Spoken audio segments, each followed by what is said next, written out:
नमस्कार दोस्तों, आर के प्लस चैनल पे आपका स्वागत है। मेरा नाम राहुल है। दोस्तों, ये जिंदगी एक जुआ है। यहाँ पे हर कोई एक जुआ खेलता है। कोई काम का निकलता है, कोई काम निकलवाने का जुआ खेलता है। पर वो जुआ जो खेलता है वो हमेशा कोई जीतता है या कोई हारता है। जुआ खेलते खेलते एक दिन खेल खत्म हो जाता है, लेकिन इसमें कोई चेंजेस नहीं होता है। आजकल की महंगाई के लिए हर कोई जुआ खेलता है, चाहे वो शेयर बाजार हो या कोई और तरकीब हो। जी हाँ दोस्तों, आज हम बात करने वाले हैं शेयर बाजार की, जो एकदम बुखार के जैसे टेम्परेचर जैसे तेजी से ऊपर बढ़ रहा है।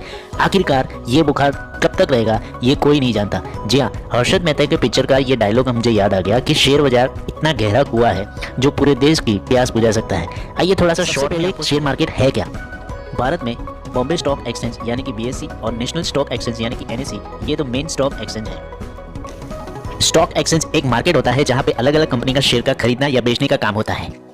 सेंसेक्स जो होता है वो बीएसई का मुख्य निर्देशांक होता है और निफ्टी जो होता है वो एनएसई का मुख्य निर्देशांक होता है। वो आपको पता ही होगा। आगे बीएसई में 5000 से भी ज़्यादा कंपनियां लिस्टेड होती है और एनएसई में 1600 से भी ज़्यादा कंपनियां लिस्टेड होती है। इसी बीच अब सारी कंपनी का हाल हम इंडिविजुअल नहीं जान सकते, तो भैया इसके लिए इंडेक्स मिला होता है। सेंसेक्स और एनएसई को देख के आप बता सकते हो कि स्टॉक एक्सचेंज की क्या हाल है। सेंसेक्स में अलग अलग सेक्टर की वेल एस्टैब्लिश्ड और अच्छे रिकॉर्ड वाली 30 कंपनियां शामिल होती है, जिसका मतलब है कि सेंसेक्स की मूवमेंट इन 30 कंपनियों के शेयर प्राइस मूवमेंट पे डिपेंड होती है। और सेम टू सेम निफ्टी में शामिल 50 कंपनियों के शेयर प्राइस मूवमेंट निफ्टी में डिपेंड होती है। और सेंसेक्स और एनएसई परफॉर्म है वही शेयर मार्केट का परफॉर्मेंस है। ये हो गया छोटा सा शेयर मार्केट का इंट्रोडक्शन। अब हम अपने सवाल पे आ जाते हैं कि सेंसेक्स अब 60,000 से ऊपर आ गया है और निफ्टी 18,038 जो कि ऑल टाइम हाई है। और ऐसे में इन्वेस्ट करे या ना करे, क्या मार्केट अब जाएगा या गिर जाएगा। एक साल का डेटा देखे तो पिछले एक साल अक्टूबर में सरप्राइजली सेंसेक्स 40,000 था। उसके बाद इस साल मई 2021 में मार्केट 50,000 पहुंच गया और अब 60,000 पर है। इसका मतलब ये है कि ये बुल रन कब खत्म होगा। क्या शेयर मार्केट 1 लाख टच करके ही दम लेगा? जी नहीं, सेक चलने की बात नहीं करते, सीधा पॉइंट पे आते हैं। इसके लिए आज के वीडियो में आपको बताऊंगा ऐसी 5 स्ट्रेटेजी आपको सही रास्ता दिखा सके और जिन पर आप भरोसा कर सके। सबसे पहले मैं आपको बताऊंगा कि पैसे की बात आती है तो आपको खुद को अपने दिमाग पर विश्वास होना चाहिए, क्योंकि मैं आपको एडवाइस नहीं दे रहा, सिर्फ आपको एन एवरेज बात बताऊंगा। सबसे पहली स्ट्रेटेजी है डोंट इन्वेस्ट। हाँ, क्या बकवास है। जी हाँ दोस्तों, आपको बता दूं कि सबसे पहले अगर आप पे कोई लोन है तो उसको आप पहले भुगतान कर दें, क्योंकि आप उसके ब्याज से बच सकते हैं। लेकिन अगर आप अपने पैसों को सेविंग अकाउंट में भरते हो, आपको बता दो कि सेविंग अकाउंट का इंटरेस्ट सिर्फ 4% है, जबकि इन्फ्लेशन का इंटरेस्ट जो है वो 6 से 7% है। इसका मतलब ये है कि हर साल सेविंग अकाउंट में आप 2% लूज करते हो। इस साल दिवाली में हमने पिछले 10 साल का रिकॉर्ड तोड़ा है।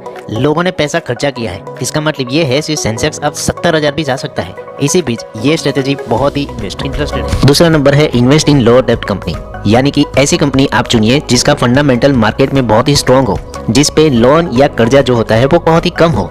यानी कि मुसीबत के टाइम, यानी कि कोविड जैसी मुसीबत के टाइम अगर वो कंपनी अपना खुद का कर्जा या लोन ना चुकाए तो वो सीधे सीधे रास्ते पे आ सकती है और उससे नुकसान अपना भी होता है, हम भी सीधे सीधे रास्तों पे आ सकते हैं। सो बिवेयर ऑफ इट। जब मार्केट हाई होता है तब एक सीधा सीधा पोर्टफोलियो रिस्क बढ़ता है। इमेजिन करो, पिछले एक साल जब कोविड की वजह से फार्मा सेक्टर काफ़ी मुनाफा किया था और काफ़ी वैल्यू बढ़ाई थी। अगर आपने पिछले साल इन्वेस्ट फार्मा सेक्टर में किया हो और आगे जाके कोई नया डिजास्टर आ जाता है तो उससे फार्मा सेक्टर को बहुत ही ज़्यादा इम्पैक्ट होगा और इम्पैक्ट सबको होगा, उसके साथ साथ आपके वेल्थ को भी इम्पैक्ट होगा। सो सिंपल है, आपको डाइवर्सिफाई करना पड़ेगा, यानी कि आप अलग अलग सेक्टर में, वो चाहे इंडस्ट्री डिपार्टमेंट हो, बैंकिंग डिपार्टमेंट हो, या उसमें आप इन्वेस्ट कर सकते हो, जिससे एक बैलेंस बनता है।